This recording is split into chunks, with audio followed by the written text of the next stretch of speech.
sisotra ny tolotsika andro andro zao ary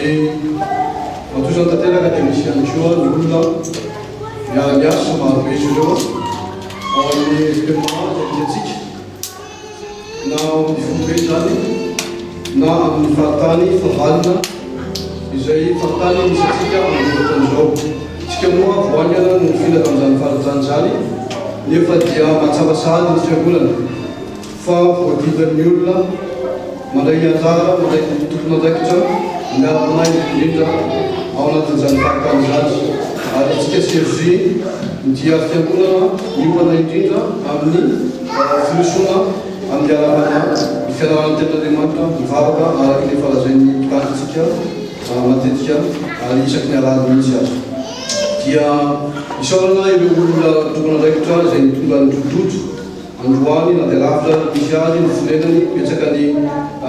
andraikitra anan'izy ireo nefa nafoy fotoana iarahana amintsika eto amin'izao fanokanana ny diakona 2019-2020 izao. Teokontsika moa ny foan'ny fahatany fahavalina dia angatany izy hitsangana nafidy rabe zandriny miaraka amin'ny vadiny izy dia eto amintsika ihany koa ny secrétaire ny fahavalina Anta Tsimbason miatanako izy hitsangana dia ireo zany miara-miasa amin'ny CFJ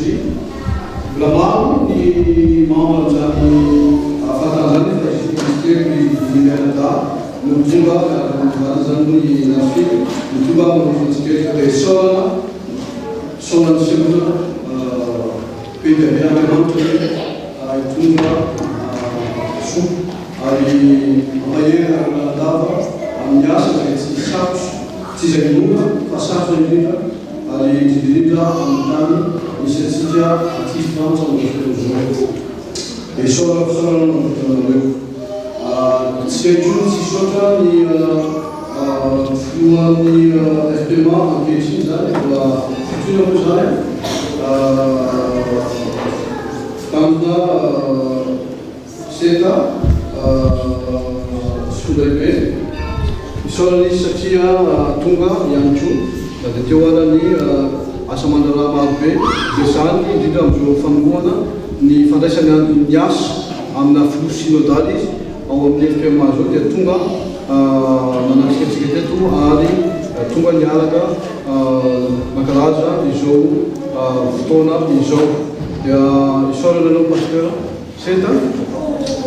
Andriamanitra ny fiadanana ne hitondra so sy fanambinana mandrakariva ho anao sy ny fatranonao dia mamahery anao ireo puany zay amin'ny asa izay misy eo amin'ny sehatry ny FPMA izay tsy mora fa sarotra indrindra. Dia isaorana no matolotry ny fiangonana anao pasteur vady. Finahitra an'Andriamanitra ireo